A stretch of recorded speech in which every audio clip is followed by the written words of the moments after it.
ఈశ్వరమయమని చాటిన తత్వం.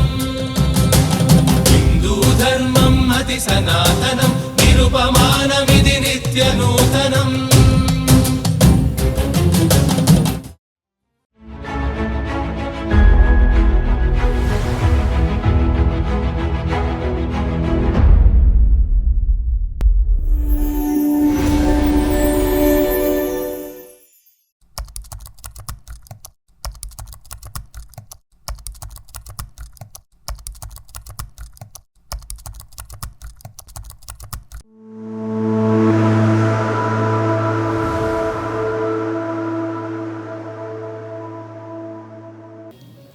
లక్ష్మీనాథసమారంభాం నాథయామునమధ్యమాం అస్మదాచార్యపర్యంతాం వందే గురుపరంపరాం. యో నిత్యమచ్యుతపదాంబుజయుగ్మరుక్మ వ్యామోహతస్తదితరాణి తృణాయ మేనే. అస్మద్గురోర్భగవతోస్య దయైకసింధోః రామానుజస్య చరణౌ శరణం ప్రపద్యే. అఖిల భువన జన్మస్థేమ భంగాదిలీలే వినత వివిధ భూతవ్రాత రక్షైక దీక్షే. శృతి శిరసి విదీప్తే బ్రహ్మణి శ్రీనివాసే భవతు మమ పరస్మిన్ శ్రేముషీ భక్తిరూప. జై శ్రీమన్నారాయణ. ప్రియ భాగవతోత్తములారా, ముందుగా నా ఈ చిన్ని ప్రసంగం చెప్పే ముందు వేదిక పైన ఆసీనులైనటువంటి మహామహులు, పరమహంసలు, పరివ్రాజకులు, సన్యాసాశ్రమంలో తురీయాశ్రమంలో ఉండేటువంటి మహానుభావులంతా ఏం చేసి ఉన్నారు. అలాగే ఈ కార్యక్రమానంతా కూడా ఒక్కడిగా ఉండి నిర్వహిస్తూ ఉన్నటువంటి మా రమణమూర్తి గారు, అదేవిధంగా వేదిక ముందు ఉన్నటువంటి మీకందరికి కూడా సవినయంగా శిరస్సు వంచి ప్రణామం చేస్తున్నాను. ఇంతవరకు ఓపికతో ఉండి కార్యక్రమం వారు నిర్వహిస్తున్నప్పటికీ మీరంతా ఏం చేసి ఉండి కార్యక్రమాన్ని సుసంపన్నం చేస్తున్నందుకు మీకు అందరికీ ధన్యవాదాలు తెలుపుతున్నాను. అయితే ఇక్కడ ప్రత్యక్షంగా విషయంలోకి ప్రవేశిస్తాను, సమయం ఎక్కువ లేదు కాబట్టి. ఇక్కడ ఎన్నో ప్రసంగాలు చేసి ఉన్నాం. భారతము, భాగవతము, రామాయణం, ఎన్నో ఆధ్యాత్మిక ప్రసంగాలు చేసి ఉన్నాం. ఇది ఇప్పుడు వేదిక అది కాదు. ఈ వేదిక ఏమిటి? ఇది బ్రహ్మ విచారం చేయడానికి కానీ, కర్మ విచారం చేయడం కానీ, మోక్ష విచారం చేయడం కానీ వేదిక కాదు. స్పష్టంగా తెలుస్తూనే ఉంది. ఏమంటున్నారు? హిందూ మతంలో విద్వేషానికి తావులేదు, ఇది సమానత్వానికి ప్రతిరూపమైనటువంటిది. కులమత వర్గ విచక్షణాలకు ఇక్కడ తావు లేదు. ఆ విషయం పైన చర్చించడం అనేటువంటిది ప్రధానంగా పెట్టుకున్నా. కాబట్టి ఇక్కడ తత్వం ద్వైతమా, అద్వైతమా, విశిష్టాద్వైతమా, లేదా ఇది మరొకట అనేటువంటి చర్చ కాదు. మానవుడు సాధించాల్సిన మోక్ష పురుషార్థ విచారము కాదు, బ్రహ్మ విచారము అంతకంటే కాదు అని నా అభిప్రాయంగా తోస్తూ ఉన్నది. కాబట్టి ఇక్కడ మొట్టమొదలు ఇక్కడ ప్రస్తావించిన హిందూ మతంలో ఇటువంటి అసమానత్వానికి కానీ విద్వేషానికి కానీ తావు లేదు. ఇది సర్వ విశ్వమానవ సౌభ్రాతృత్వానికి, విశ్వమానవ శ్రేయస్సుకు వసుధైక కుటుంబకం, అది కదా సిద్ధాంతం. కాబట్టి అది ఉద్దేశము అని చెప్తున్నారు. అయితే దీనికంటే ముందు మరొక ప్రశ్నలు ఏమనెత్తారు చాలామంది ఇక్కడ భాషలు. స్పష్టంగా అక్కడ తెలుస్తూనే ఉన్నది హిందూ మతంలో దీనికి తావు లేదు అని చెప్పని. కానీ అది అసలు హిందూ మతమే కాదయ్యా, ఇది హిందూ కాదు, అసలు హిందూ అనేటువంటిది కాదు. ఇది సనాతన భారతీయ వైదికమైనటువంటి మార్గం, ధర్మ మార్గం. ధారయతీతి ధర్మ అని చెప్పేటువంటి ధర్మ మార్గ ప్రవర్తనకు సంబంధించినటువంటిది ఈ వేదిక. లేదా ఇక్కడ మనం భావిస్తున్నటువంటి ఇటువంటి సనాతన భారతీయ వైదిక ధర్మము, ఇది హిందూ అని చెప్పని ఎందుకు అంటున్నారాయ? మళ్ళా ఎవరు కాదని స్పష్టంగా చెప్తున్నారు పెద్దలంతా. ఇంతవరకు అదే ఉపన్యాసం. ముఖ్యంగా ఇక్కడ కనబడుతున్నది, వేదిక పెట్టుకున్నది, మనం మాట్లాడేది హిందూ మతంలో విద్వేషానికి తావులేదు, ఈ అసమానత్వానికి తావులేదు, ఏకమైనటువంటి ఈ విభిన్నమైనటువంటి ఈ విచారధారలో కూడా ఒక రకమైనటువంటి ఏకతాభావం, ఐక్యతాభావమే ఇక్కడ ఉంది, అటువంటి పరబ్రహ్మ భావననే ఇక్కడ ఉంది అనేటువంటిది చెప్పడం ప్రధానం కదా. మరి దానికి మరి హిందూ మతమే అని పేరు పెట్టుకొని మరి హిందూ మతం కాదు అని చెప్పండి ఉన్నాం కదా. సరే, పేరు ఎలా వచ్చింది ఏమిటి అదంతా కూడా మనం ఇక్కడ చర్చించడానికి అది సమయం కాదు. కానీ ఈ సనాతనమైన మనం ఏదైతే ఇప్పుడు మాట్లాడుతున్నామో సనాతనమైన భారతీయ వైదిక ధర్మమే ఇక్కడ హిందూ ధర్మంగా చెప్పబడుతున్నది, మరొకటి కాదు. హిందూ అనగానే వాడెవడో చెప్పినట్టుగా హిందూ అంటే కాఫీర్, హిందూ అంటే మరోటి ద్రోహలు దొంగలు దొరలు, ఆ విషయంలో ఆ సెన్స్లో వాడబడడం కాదు. ఇక్కడ మనం వాడుతున్నటువంటి సనాతనమైన భారతీయమైన వైదికమైన ధర్మాన్నే మనం ఇక్కడ హిందూ ధర్మంగా చెప్తున్నాం. అది బాగా గమనించవలసిన అవసరం ఉంది.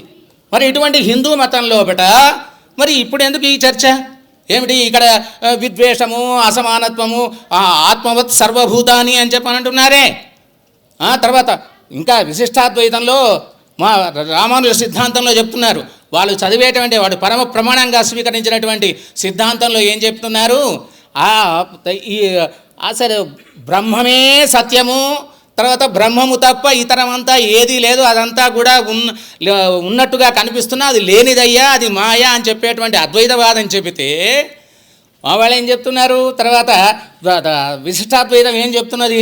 తర్వాత కనిపించేటువంటి బ్రహ్మం ఎంత సత్యమో, నీ కనిపించినటువంటి అంటే స్పష్టంగా నీకు చర్మచక్షులో గోచరం కాకుండా ఉండేటువంటి ఈ యొక్క పరబ్రహ్మ తత్వము ఎంత సత్యమో అంతే సత్యము ఆ బ్రహ్మముతోది సంబంధపడి ఉన్నటువంటి ఈ చరాచరాత్మకమైనటువంటి సర్వ ప్రపంచము.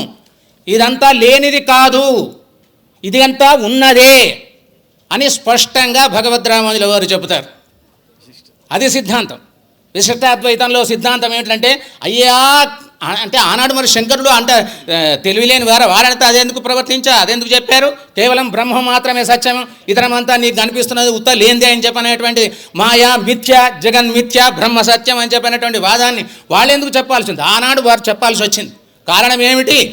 ఏదీ లేదనేటువంటి శూన్యవాదం ప్రవర్తిస్తున్నటువంటి ఆ సందర్భంలో, అరే పిచ్చివాడా, ఏదీ లేదనేటువంటిది కాదురా, ఏదీ లేని దాని నుంచి ఏది ఉద్భవించదు. తర్వాత పరబ్రహ్మం అనేటువంటి కనిపించకుండా నీకు కనిపించని స్థాయిలో ఉండేటువంటి ఆ పరబ్రహ్మనే జగత్ కారణము. ఈ ఉన్నటువంటి దానికంతటికీ కారణభూతుడు కారణంతు ధ్యేయ. వేదంలో ఏం చెప్పబడ్డది? కారణంతు జగత్ కారణం వస్తువు ఏదైతో అదే ధ్యానించబడదగినది, అదే చేరదగతి, అదే పరబ్రహ్మము. మళ్ళీ ఇంకోటి మరొక విషయం చెప్తాము. నిరాకారము, నిర్గుణము, సగుణము, సాకారం అనేటువంటి ఈ తాత్వికమైన భేదాలు మళ్ళీ వచ్చాయి.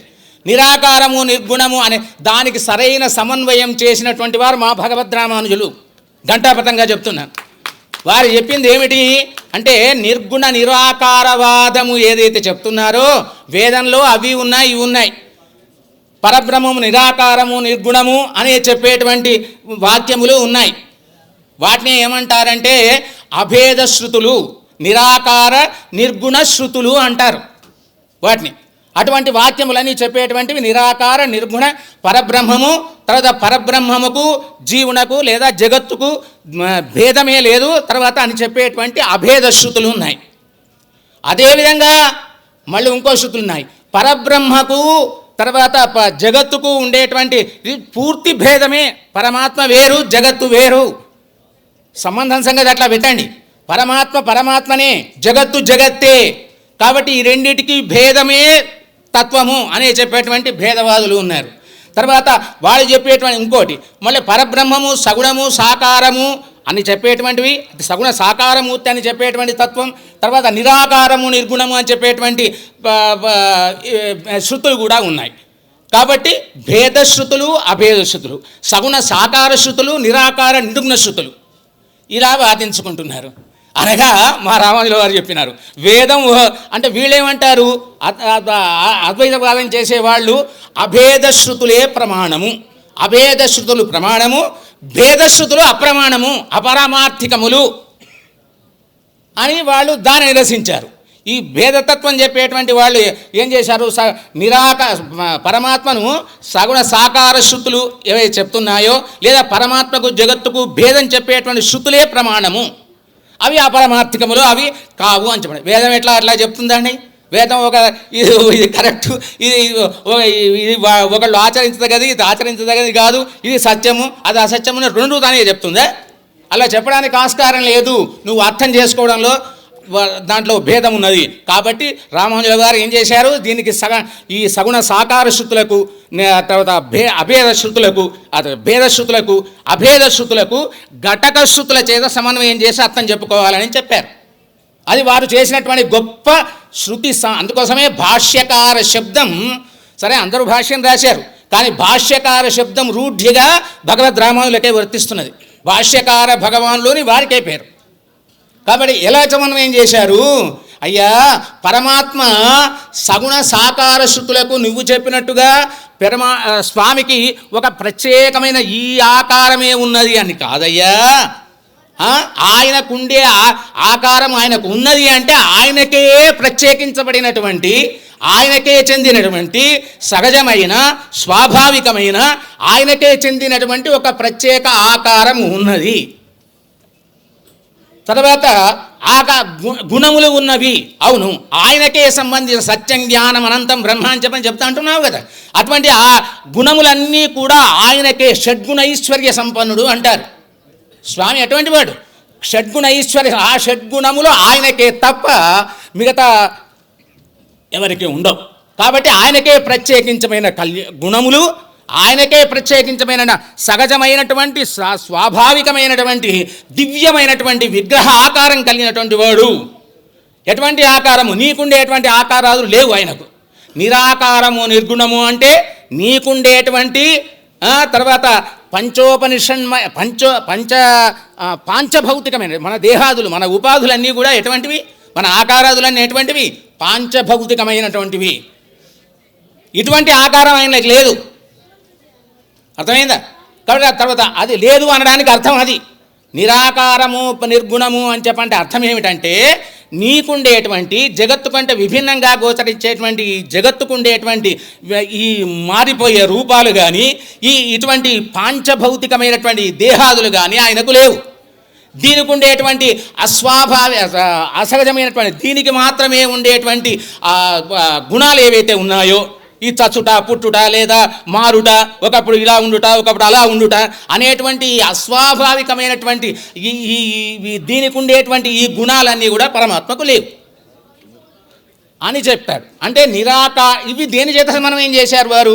ఘటక శృతుల చేత సమన్వయం చేసి, దానికి దీనికి విరోధం లేదు, నువ్వు అర్థం చేసుకోవడంలో విరోధం ఉన్నదయ్యా. కాబట్టి పరమాత్మ, అందుకోసమే పరమాత్మ గురించి చెప్తూ అంత అందంగా చెప్తారు. అఖిలయేహ్య ప్రత్యనీక కళ్యాణైకతాన శ్వేతర సమస్త వస్తు విలక్షణానంద జ్ఞానానందైక స్వరూపం పరబ్రహ్మ.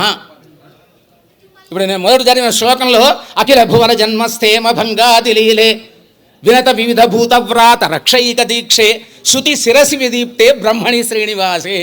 అటువంటి శ్రీనివాసునికి ప్రత్యేకమైనటువంటి, ఆయనకే చెందినటువంటి పంచోపనిషన్మైనటువంటి దివ్యమంగళ విగ్రహాకారం ఆయనకు ఉన్నది. ఇది సగుణ శృతికి సమాధానం. తర్వాత సాకార శృతి, సగుణ శృతి. సగుణ శృతి ఆయనకే చెందినటువంటి షడ్గుణైశ్వర్య సంపత్తి ఆయనకు ఉన్నది. సత్యము, జ్ఞానము, అనంతత్వము, ఇటువంటి దివ్యమైనటువంటి గుణములు అనేకములు ఆయనకు ఉన్నవయ్యా అని అర్థం చెప్పడం. లేవు అంటే అర్థం చేసుకోవాలి. లేవు అంటే నీకుండేటువంటి ఈ రూపాదులు కానీ, ఈ మారిపోయే రూపాదులు కానీ, వికారాదులు కలిగినటువంటి రూపం కానీ ఆయనకు లేదు. అంతేకాదు తర్వాత ఇంకేం లే, ఆయన గుణములు ఎటువంటివి? అందుకోసమే కురైవన్ను మిల్లాత గోవిందా, ఏ లోటు లేనటువంటి గోవిందుడా. ఏ చిన్న లోటు వెతికి చూసినా ఎక్కడ ఆయనలో ఒక్కటైనా కూడా ఇలా ఉంటే బాగుండు, ఇలా ఉండకపోతే బాగుండు అనేటువంటి గుణములు ఆయన దగ్గర లేవు. అది లేదు అనే దానికి అర్థం అది నిర్గుణమైన. అటువంటి పరబ్రహ్మ ఉన్నాడని చెప్పి అటువంటి దివ్యమైనటువంటి ఒక సమన్వయాన్ని సూచించాడు. అందులోపట ఇది ఇప్పుడు అద్వైతమైన విశిష్టాద్వైతమైన ఇదైనా సనాతన భారతీయ వైదిక ధర్మమే కదా.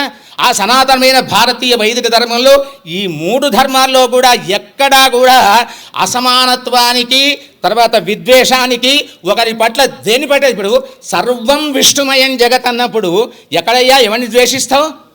ఎవరిని నువ్వు కాదంటావు? కాబట్టి దానికి కాదంటే అవకాశం లేదు. తర్వాత దేన్ని నువ్వు అందుకోసమే వైష్ణవత్వం అనే దానికి చక్కటి నిర్వచనం చెప్తారు. ఏమిటి వైష్ణవత్వం అంటే? వైష్ణవం అంటే బాగా ఊర్ధపుండ్రాలు పెట్టుకొని మెళ్ళో తులసి మాలలు వేసుకొని, ఇది బాహ్య వైష్ణవం. బాహిరంగా నువ్వు వైష్ణవుడు అని చెప్పుకోవడానికి పనికి వస్తుందేమో, కానీ ఆంతరంగిక వైష్ణవత్వం అంటే పరదుఃఖ దుఃఖిత్వం వైష్ణవత్వం అంటాడు. ఎంత అందమైన మాట చూడండి. కాబట్టి అది చెప్పినటువంటి, కాబట్టి ఇవన్నీ వైదిక ధర్మంలో ఒకటి వచ్చేటటువంటివే. ఆ వైదిక ధర్మమే ఏదో రూపకంగా హిందువుగా ఇప్పుడు చెప్పబడుతుంది, హిందూ ధర్మంగా చెప్పబడుతుంది. అటువంటి హిందూ ధర్మంలో ఎక్కడ నేను వైష్ణవత్వంలో చెప్తున్నా, ఒకవేళ అటువంటి భేదాలు చూపిస్తే భగవద్ రామానుజ స్వామి గుడి గోపురం ఎక్కి తనకు ఆచార్యుడు అందించినటువంటి తిరుమంత్రాన్ని అందరికీ వచ్చిన వానికి లేని వానికి లేననకుండా అక్కడికి వచ్చిన వాళ్ళందరినీ తరింపజేయడం సకల చేతనోజ్జీవనార్థమే అదే ముఖ్య లక్ష్యంగా కలిగి అందరికీ మంత్రమే. చూసి నువ్వు బ్రాహ్మడివా, నువ్వు వైశ్యుడివా, శూద్రుడివా అని చెప్పిన మంత్రం చెప్పాడే, గురువు ఆజ్ఞను కూడా ఉల్లంఘించాడే. అంతేకాకుండా తను సన్యసించినటువంటి సందర్భంలో తన భార్యను విడిచిపెట్టింది ఎందుకోసం అనుకుంటున్నారు? తను తిరుక్కచ్చి నంబి, వైశ్య కులజుడైనటువంటి తిరుక్కచ్చి నంబిని తను పరమాచార్యుడుగా భావించారు. వారికి కంచి వరదలతో మాట్లాడేటువంటి అవకాశం, ఆ తత్వాన్ని గ్రహించినటువంటి వారిని తన ఇంటికి పిలిపించి తదీయారాధన అంటే భాగవతోత్తములకు వాళ్లకు ఆహారం పెట్టడం. కాబట్టి అటువంటి తన ఇంటికి పిలిపిస్తే ఆయన అన్నాడు, ఎందుకయ్యా అనవసరంగా, నీవేమో బ్రాహ్మణివి, మరి నేనేమో వైశ్య కులజుడిని, నీకు నా మీద ప్రేమ ఉండదు, నన్ను ఆచార్యునిగా నువ్వు గౌరవిస్తున్నావు, చాలా సంతోషం, కానీ అంతేగాని కానీ ఇంటికి తీసుకుపోయి అక్కడ నాకు భోజనం పెట్టడం నేను అందుకు అర్హుని కాదు స్వామి, మీరు వస్తే కానీ నేను వెళ్ళను అని చెప్పి అన్నారు. ఆ విధంగా పిలిపిస్తే భార్య గారికి చెప్పాడు, మా ఇంటికి మా ఆచార్యులు తిరుక్కచ్చరంబి గారు వస్తున్నారు, నువ్వు తడియ చేసి సిద్ధంగా పెట్టు అని చెప్పి అన్నాడు. ఆమె పరమ చాందసుకున్నారు కాబట్టి ఆయన భర్త యొక్క విషయం గమనించకుండా ఆమె ఏం చేసింది ఏం చెప్పానంటే, చక్కగా ఆయనకు ఎవరో వస్తున్నాడు అని చెప్పని వంట చేసి అక్కడ పెట్టి, తర్వాత భర్త ఆయన ఆచార్యుడికి పోగానే, ఆయన సాపాడు చేసి వెళ్ళిపోగానే ఆయన తలియ తీసి అవతల పాడేసి మంచిగా మళ్ళీ శుభ్రం చేసుకొని, అంతా శుభ్రం చేసుకొని మళ్ళీ తలియ సిద్ధం చేయడానికి, మళ్ళీ వంట చేయడానికి సిద్ధపడేది. అప్పుడు రామానుజ గారు వచ్చి అన్నాడు, ఏం చేశావు, ఏమిటి, నేను దేనికోసం ఎదురు చూస్తున్నాను దాన్ని చేసావట. భాగవత శేషత్వం కలిగినటువంటి వాడిని, భాగవత శేష ప్రసాదం తీసుకోవడానికి నేను ఆచార్యులను నా ఇంటికి వినిపించుకున్నా, వారికి సాపాటు పెట్టిన, వారికి చేసిన తర్వాత వారి శేష ప్రసాదం స్వీకరించాలంటే నువ్వు దుర్బుద్ధితో నేను ఇంతవరకు నువ్వు చేసినటువంటి ఎన్నో తప్పుల్ని మన్నించిన, శిశుపాలుడు కదా చేసిన తప్పులు మన్నించిన అన్నట్టుగా మన్నించాను, కాబట్టి దయచేసి నీకు నాకు పడదు అని చెప్పని ఆమెను సన్యసించి ఆమెకు తగిన వ్యవస్థ ఏర్పాటు చేసి, ఆమెకు వాళ్ళ తండ్రి గారింట్లో తగిన వసతి ఏర్పాటు చేసి తాను సన్యసించి ఆ తర్వాత పరివ్రాజకుడు అయ్యాడు. ఎందుకోసం అయ్యాడు చూడండి. కాబట్టి అదేవిధంగా ఇప్పుడు ఆళ్వార్ల యొక్క అంటే భగవంతునికి ఎంత ప్రాధాన్యత ఇచ్చారో వైష్ణవులు ఆళ్వార్లకు అంతే ప్రాధాన్యం ఇచ్చారు. ఆళ్వార్లో ఎవరున్నారు? భూతం సరస్య మదాహ్వయ భట్టనాథ శ్రీభక్తిసార కులశేఖర యోగివాహాన్ భక్తాంగ్రిరేణు పరకాలే. దాంట్లో ఎవరయ్యా? ఏ ఒక బ్రాహ్మణ కులం వాడికే ఉన్నాడు అనుకున్నారా? నమ్మాళ్ళవాళ్ళు అందరూ శ్రేష్ఠులుగా, ఆళ్వాళ్ళందరిలో కూడా శ్రేష్ఠులుగా భావించినటువంటి నమ్మాళ్ళవారు పెట్టారావు. ఆయన శూద్రజాతికి చెప్తున్నారు. తిరుప్పాణి ఆళ్వార్, ఆ తర్వాత తిరుమలశయ్య ఆళ్వార్, ఎవరు వాళ్ళందరినీ అక్కడ పెట్టి ఆరాధిస్తున్నామే. నువ్వు వేదం పరమ ప్రమాణం, వేదము కంటే ద్రావిడ వేదం ప్రమాణం అన్నారు ఆళ్వాళ్ళు చెప్పారు. కాబట్టి ఆళ్వాళ్ళు భగవంతుని స్తుతించారు. కాబట్టి ఆళ్వాళ్ళ యొక్క దివ్య ప్రబంధ గానం లేకుండా ఏ ఆలయము ఇక్కడ లేదు, ఏ వైష్ణవ ఆలయము అక్కడ లేదు. కాబట్టి అటువంటి అంటే వారు చెప్పినటువంటి కేవలం సంస్కృత వేదానికి ప్రాధాన్యం ఇవ్వడం కాదు, ఉభయ వేదాంతులు అంటారు. సంస్కృత వేదానికి ఎంతైతే ప్రాధాన్యం ఇచ్చావో అలాగే ఆళ్వాళ్ళు చెప్పినటువంటి దివ్య ప్రబంధాలకు అంతటి ప్రాధాన్యం. భాగవతోత్తముల యొక్క జాతి మత కుల ఇటువంటి వ్యవస్థను చూడకూడదు, వాళ్ళ యొక్క వర్తనను కూడా చూడకూడదు అని చెప్పారు. అది మహాపాపం అన్నారు. భగవతాపచారం కంటే కూడా భాగవతాపచారం చాలా ఘోరమైనది, నేరమైనది అంటారు. పిల్లలోకాచారం భాగవతాపచారం దగ్ధపటలంబోలే అని చెప్పంటారు, నిరూపణ చేస్తారు. తర్వాత భగవంతుడైనా కూడా తనకు చేసినటువంటి అపకారాన్ని, తన చేసిన పట్ల అపచారాన్ని చేసాడులే పోన్లే అని చెప్పి అనుకుంటాడు కదా. కానీ తన వారైనటువంటి భాగవతోత్తముల పట్ల, ఆళ్వాళ్ళ పట్ల, పెద్దల పట్ల చేసిన అపచారాన్ని ఎన్నటికీ సహించడట, వాళ్ళని శిక్షించే తీరుతాడట. కాబట్టి అటువంటి సిద్ధాంతం ఇక్కడ విద్వేషానికి కానీ, ఎవరిని కించపరచడానికి కానీ, ఎవరిని తూలడానికి మహానంబి పెరియ మహాపూర్ణులు వీరి యొక్క శంఖచక్రాంకలు చేసినటువంటి పరమాచార్యులు ఎవరికి మన భగవద్రాము, ఆయనకు 5 ఆచార్యులు. 5 ఆచార్యులు ఒక ఆచార్యులు ఈయన. వారు బ్రాహ్మణ కులంలో జన్మించినటువంటి వారు. అయితే వారి కాలంలో వారి ఆశ్రమంలో ఉంటుండగా వారికి చాలా సన్నిహితుడు ఎరుంబి అనేటువంటి ఒక అంత్యకులజుడు పరమ వైష్ణవుడై ఉన్నాడు, పరమ భాగవతోత్తముడైనాడు ఉన్నటువంటి మహానుభావుడు. ఆయన ఏదో తన దాంట్లో తన గుడిసెలో ఉండి తన పని ఏదో తను చేసుకునేవాడు. వారి దగ్గరికి వీరికి ఎప్పుడు పరిచయం, ఎవరికి? మహాపురులకు, భగవద్రామాల యొక్క ఆచారులైనటువంటి వారికి అలా ఉంటుండేటువంటి సందర్భంలో వారు పరమపదించారు. ఎవరు? ఈ ఎరుంబి అనేటువంటి ఈ స్వామి పరమపదించారు. పరమపదించే వీడు అంత్యకులజుడు, వీడు శూద్ర ఆనాడు ఉండే నియమాలు అంత ఘోరంగా ఉండేటువంటివి. ఏం చేస్తాం కనుక అందుకోసం పెద్దలు చెప్పారు, ఎంత గొప్ప మతం మాది, గొప్ప సనాతన వైదిక ధర్మము, హిందూ ధర్మము అని చెప్పుకునేటువంటి మనలో కూడా కడిగి వేసుకోవాల్సిన లోపాలు ఎన్నో ఉన్నాయి. దాన్ని కాదనడానికి ఎవ్వడికి ఆస్కారం లేదు. కాబట్టి అది తీసివేసుకో, ఎక్కడ లోపం కనబడితే దాన్ని తీసివేయాల్సిందే, చుంచాల్సిందే, దాన్ని ఖండించాల్సిందే. కాబట్టి అప్పుడు వారు ఆ కాలంలో ఎవరు ఆయన అంత్య సంస్కారం చేయడానికి రాలేదండి, ఎవడు రాకపోతే అప్పుడు మహాపురుషులు వెళ్ళారు. ఈ భాగ్యం నాకు లభించింది, అయ్యా మహానుభావుడు పరమ భాగవతోత్తముడైనటువంటి ఎరుంబి చనిపోతే ఎవరు రాలేదే అని చెప్పి ఆయన పాడే మోసి అంత్య సంస్కారం ఆయనకు వీరు చేశారు. మహాపురుషులు చేస్తే వెంటనే ఉంటారు కదా చాందసులు అనేటువంటి వారు, ఈ మధ్యలో ఉన్నటువంటి వారు, వీళ్ళందరూ పోయి రామానుజుల వారి దగ్గరికి పోయి అడిగారు, ఏమయ్యా రామానుజ, నువ్వు చెప్పింది ఏమిటి, నువ్వు చెప్తున్నది ఏమిటి? వర్ణాశ్రమాచార ధర్మాలని ప్రతి వాడు తప్పకుండా ఆశ్రయించాలని, చేపట్టాలని. వర్ణాశ్రమాచార ధర్మ విరుద్ధంగా ఎవడు ప్రవర్తించినా వాడు భగవద్ అనుగ్రహానికి దూరుడవుతాడు కదా. మరి నువ్వు చేసిన మీ ఆచార్యుడు చేసిన పని ఏమిటి? ఆయన ఒక అంత్యప్రయోజనకు పోయి సంస్కారం చేస్తాడా? ఎలా చేస్తాడు అని చెప్పని వాళ్ళు ప్రశ్నించారు. అయ్యా అంటే ఆ రామానుజుల వారు ఎంత వారు స్థాపన పురుషులు కాబట్టి మా మత స్థాపన తాను చేస్తే ఇప్పుడు బాగుంటుందని చెప్పని వారు మీరందరూ ఆయన తప్పుపడుతున్నారు కదా, సరే వారిని అడుగుదాం. వారిని పోయి వారి ఈ తప్పు ఎందుకు చేయాల్సి వచ్చిందో అడిగాడు. అడిగి వారి దగ్గర పోయి అడిగి, ఏమయ్యా స్వామి, ఏమయ్యా వర్ణాశ్రమాచార వ్యవస్థకు విరుద్ధంగా నువ్వు ఒక అంత్యకులజునికి సంస్కారం చేసి వచ్చావే, తర్వాత అది తగునా అని నేను అనలేదు, అందరూ అంటున్నారు మిగతా వాళ్ళు. మరి దీనికి సమాధానం ఏమిటి స్వామి అన్నారు. అంటే అప్పుడు స్వామి అన్నాడు, ఆనాడు రాముల వారు స్వయంగా అంత్య సంస్కారం చేసినటువంటి జటాయువు కంటే కూడా తక్కువవాడా ఈ స్వామి, ఆ చనిపోయినటువంటి స్వామి, పరమపదించినటువంటి స్వామి. తర్వాత శ్రీరాముడు సంస్కారం చేశాడే జటాయువుకు, ఆ శ్రీరాముడి కంటే నేను గొప్పవాడినా అని సమాధానం చెప్పాడు. అటువంటి మార్గంగా కులము, జాతి, వివక్ష, ఆళ్వారులందరి లోపట ఒక స్త్రీమూర్తి, ఎవరు? ఆళ్వారులందరి లోపల ఒక స్త్రీమూర్తి ఆండాళ్. ఆండాళ్ ఎవరు? ఆండాళ్ ఒక స్త్రీ. ఆ స్త్రీమూర్తికి ఆమె రాసిన తిరుప్పావ దివ్య ప్రబంధం ఇప్పుడు అందరి నోట గానం చేయబడుతుంది, అది పరమ వైభవంగా స్వీకరించబడుతుంది. మరి ఏమిటి నీ యోగ్యత కాదు కాదమ్మా, కాబట్టి ఆ విషయం చెప్పుకోవాలి. ఆ విధంగా మనం ఈ యొక్క దీంట్లో ఇప్పుడు చెప్పేది ఏమిటి అని చెప్పంటే, ఇటువంటి దివ్యమైనటువంటి మీరు హిందూ మతం అనండి, ఎందుకు దాన్ని తీసేది ఏదో పెట్టారు వాళ్ళు చెప్పిన సెన్స్లో, అది కాఫీలు దొంగలు గింగలు కాదు, ఇది సనాతన భారతీయ వైదిక ధర్మమే హిందూ ధర్మం. ఇటువంటి హిందూ ధర్మంలో ఎన్నటికీ ఏ కాలానికైనా ఇక్కడ పక్కవాడిని ద్వేషించడం, పక్కవాడిని తూలనాడడం, లేదా తన స్వార్థం కోసం ఇంకోటి ఏ విధంగా ప్రవర్తించడం అనేటువంటిది ఇందులో లేదు, ఇక ముందు లేదు, ఇప్పుడు లేదు. వీళ్ళ యొక్క సిద్ధాంతం అంతా ఒకటే, ఇంతకుముందు పెద్దలంతా చెప్పారు, లోకా సమస్తాః సుఖినో భవంతు, ఇదే కదా ధ్యేయం. కాబట్టి మరి అయినప్పుడు ఇక్కడ ఎవరిని ద్వేషిస్తావు? పరమాత్మకు సంబంధించినటువంటి ఇదంతా కూడా జగత్తంతా కూడా చేతనాచేతనమైన సర్వ జగత్తంతా కూడా విష్ణువుకే శేషభూతమైనటువంటిది, ఆయనకే చెందినది. కాబట్టి ఆయనకే చెందినది విశ్వం విష్ణు అంటే అర్థం ఏమిటి? విశ్వమే విష్ణువు, జగత్సర్వం శరీరంతే.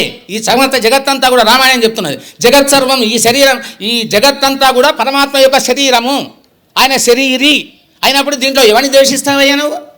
ఎవరిని తూలడానికి, ఎవరిని తక్కువ చేయడానికి చెప్పడానికి అవకాశం ఉన్నది? కాబట్టి లేనే లేదు, ఇక్కడ లేనే లేదు. కానీ మధ్యలో వచ్చింది, కల్పించబడ్డది. తర్వాత ఎవరో స్వార్థపూరితంగానో లేదా పరిస్థితుల వలనో ఏదో కారణంగా ఇప్పుడు వచ్చినటువంటి ద్వేషము ఏదైతే ఉందో ఆ మాలిన్యాన్ని తొలగించుకోవాల్సినటువంటి అవసరం మనకందరికీ ఉంది. నేను అనుకుంటున్నాను ఇదే ఉద్దేశం రమణమూర్తి గారిది అని చెప్పని. వారితో నాకు ప్రత్యక్ష పరిచయం. ఒకసారి ఒక పర్యాయం వారికి నేను పరిచయం లేకపోయినా వారిని నేను ప్రత్యక్షంగా చూసింది మా నాన్నగారు మా సోదరుడు తమ్ముడు శేషాచారి వారితో సంబంధపడి ఉంటారు కాబట్టి మా నాన్నగారు పరమపదించినట్టు వారు వచ్చారు ఒకసారి వారితో ఒకసారి ప్రత్యక్షంగా చూశాను కానీ మాట్లాడలేదు కాబట్టి అప్పుడు కానీ ప్రత్యక్షంగా వారిని దర్శించుకొని వారితో ఈ దర్శన స్పర్శ భాషణం చేసేటువంటి ఇటువంటి అదృష్టం ఇప్పటికీ మా శేషు వల్ల మా తమ్ముని వల్ల కలిగింది. చాలా ధన్యవాదాలు. ఇటువంటి ఇప్పుడు జరగవలసినటువంటి భాగవత సప్తాహాలు, రామాయణ నవాన్నికాలు, తర్వాత ఇవన్నీ జరుగుతున్నాయి. చాలా సంతోషం. ఆయన జరగని ఒక కోవకు చెందినటువంటివే జరగవలసినవే జరగని. కానీ అంతకంటే ముఖ్యంగా మన ధర్మంలోనే ఒక విపత్తుగా పరిణమించినటువంటి ఇటువంటి మాలిన్యాన్ని ఎంత కడిగేసుకుందామన్నా కడిగేసుకుంటా పోలేటువంటి ఈ మాలిన్యాన్ని తొలగించుకోవడమే ఉద్దేశంగా పెట్టినటువంటి ఈ సభ ఇంతమంది పెద్దలు ఏం చేసి ఇక్కడ మంగళాశాసనం చేయడం, తర్వాత అందరూ మీరంతా ఉత్సాహంగా పాల్గొనడం చాలా సంతోషకరమైనటువంటి ఇటువంటి ఉద్వేగంగా ఇంకా జరగాలి. రామానుజార్య దివ్యాజ్ఞ వర్ధదాం అభివర్ధదాం. ఇగో ఇదేనండి రామానుజ వారి ఆజ్ఞ. ఎవరికి వారు తమ దాన్ని గౌరవించుకుంటూ ఆచరించుకుంటూ ఇతరులకు అపకారంగా ఇతరులకు కీడుగా పరిణమించకుండా మనం వృద్ధి చేసుకోవాలి. మనమంతా సఖ్యంగా జీవించాలి. కానీ ఒకటి చెప్తున్నాను, సరే బాగానే ఉంది, ఇది ఉండాల్సిందే. కానీ నిష్కారణంగా దీన్ని ఉన్నటువంటి వాళ్ళపైన ఏమిటి, నిష్కారణంగా దీన్ని ద్వేషిస్తున్నటువంటి ఒక పద్ధతిలో అది పెచ్చుమీరిపోయినప్పుడు చేయాల్సినటువంటిది ఏమిటి అనేటప్పుడు అప్పుడు కూడా మనము అదే రకమైనటువంటి ఈ ద్వేషము లేకుండా సమానత్వ భావనతోనే వాణ్ణి ద్వేషించడం కాదు, ఆ వ్యక్తిని ద్వేషించడం కాదు, ఆ వ్యక్తి చేసినటువంటి దుర్మార్గమైన చర్యలను ద్వేషించండి. అంతేగాని అదో ఇతర మతమని ఇతర మతమని వాడిని ద్వేషించడం అనేటువంటిది పెట్టుకోకూడదు. నీది ఎంతవరకు ఏదో సవ్యంగా ఆచరిస్తూ ఇతరుల యొక్క ద్వేష కృత్యాన్ని లేదా వాళ్ళు చేసేటువంటి హింసా కృత్యాలను లేదా వాళ్ళు చేసినటువంటి ఆ నీచమైన పనులను ద్వేషించండి. వ్యక్తిని ద్వేషించకండి, ఒక జాతిని ద్వేషించకండి. ఈ పరస్పరమైన విద్వేషాలు, కుల విద్వేషాలు, మత విద్వేషాలు పనికిరావు. లోకం సమస్తంగా సుభిక్షంగా ఉండాలంటే తప్పనిసరిగా అందరూ కలిసిమెలిసి సఖ్యంగా సహిష్ణుతతో సమానత్వ బుద్ధితో ఒకరికి ఆతంకంగా పరిణమించకుండా అందరము కలిసి దేశాన్ని జాతిని అభివృద్ధి చేయాల్సిన ఆగత్యం ఎంతైనా ఉంది. అటువంటి పెద్దలు ఎంతోమంది మహానుభావులు ఇక్కడ ఏం చేస్తున్నారు అని పెద్దలు వారు ఎంత విజ్ఞాన ఘనులో ఎంతగా తడచి చూశారో, ఎన్ని గ్రంథాలు సేవించారో, ఎన్ని తత్వాలు వారు జీర్ణించుకున్నారో. మా రమణమూర్తి గారు పైకి అలా కనబడుతున్నారు కానీ వారు ఒక విజ్ఞాన ఖని.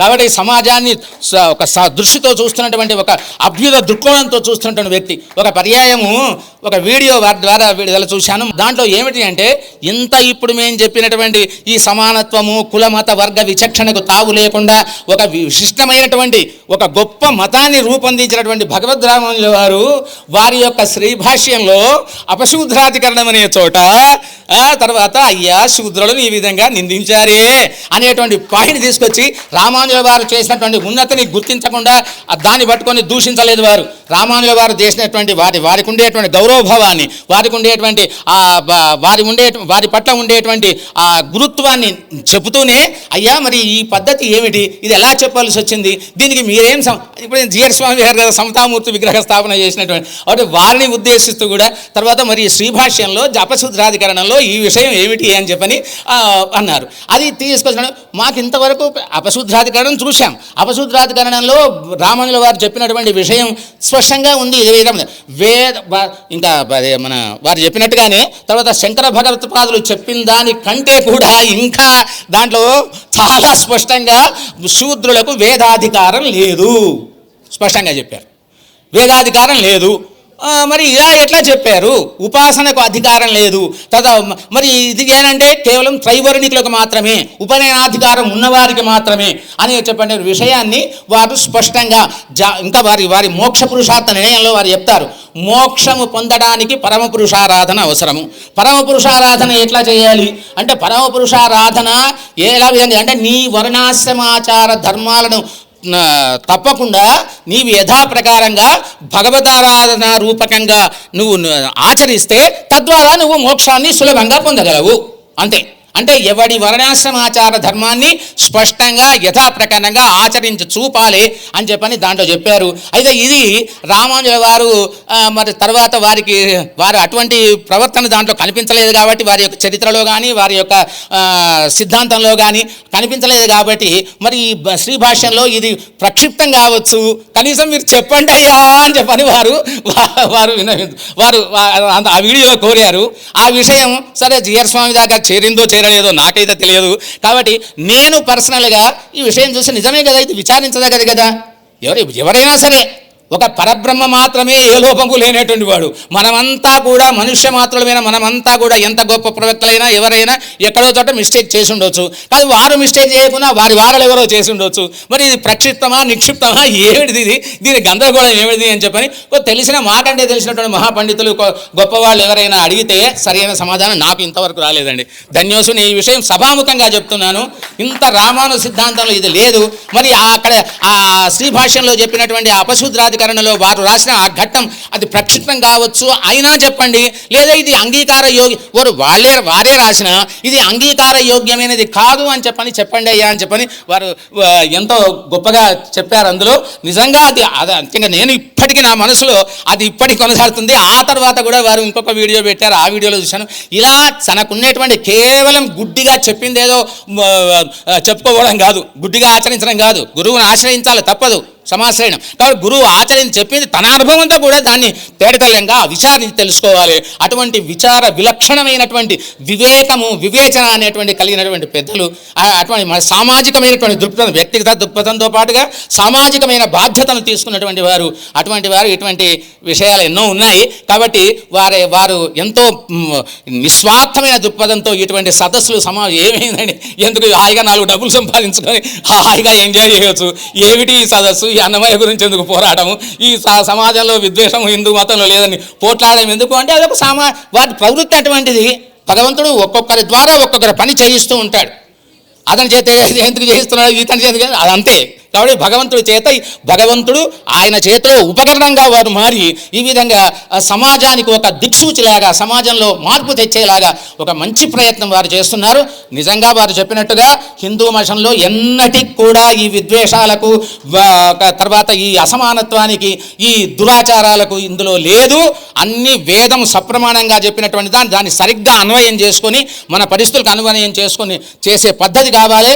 అందులో ఉండే లోపాలు ఏమైనా ఉంటే ఖచ్చితంగా దాన్ని సవరించుకోవాల్సినదే. సవరించుకోకుండా మేము ముందుకు పోతామంటే కుదరదు. ఇది ఒకప్పటి అన్నిట్లాగా ఇది కూడా ఒకనాడు కనుమరుగు కాక తప్పదు. అటువంటి పరిస్థితి ఉండాలంటే వారు చెప్పిన పద్ధతిలో తప్పకుండా చైతన్యవంతులమై మనం ఆ దిశగా ప్రవర్తించాలని చెప్తూ అమర్య నేను ఒక మా దాంట్లో నైత్యానుసంధానం చాలా విషయం. ఎంత గొప్పవారైనా సరే పెద్దల ముందు, తర్వాత భగవంతుడి ముందు ఏమని చెప్పుకుంటారు?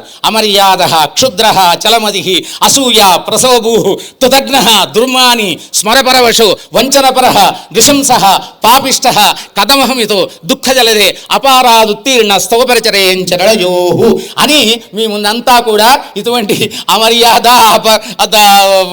కృతజ్ఞులు అయినటువంటి ఇటువంటి గుణములు పుష్కలంగా కలిగినటువంటి నేను ఈ సభలో వారి ముందు, పెద్దల ముందు ప్రసంగించడం అనేటువంటిది చాలా గొప్ప విషయం అని చెప్పుకుంటున్నాను. ఇది ఒకటి నాకు గర్వకారణమే. కాబట్టి పెద్దలు ఏవైనా ఇందులో ఏ లోపాలు ఉన్నా కూడా మన్నించి దాసుని ఆశీర్వదించాలని కోరుతున్నాను. పెద్దలందరికీ కూడా స్వామి యొక్క మంగళాశాసనాలు ఉండాలి. అందరూ మనం ఉత్తేజంగా, ఉన్మయంగా ముందుకు పోవాలని చెప్పని కోరుతూ లోకా సమస్తా సుఖినో భవంతు. జై శ్రీమన్నారాయణ. హిందూ ధర్మం అతి సనాతనం, నిరుపమానమిది నిత్య నూతనం.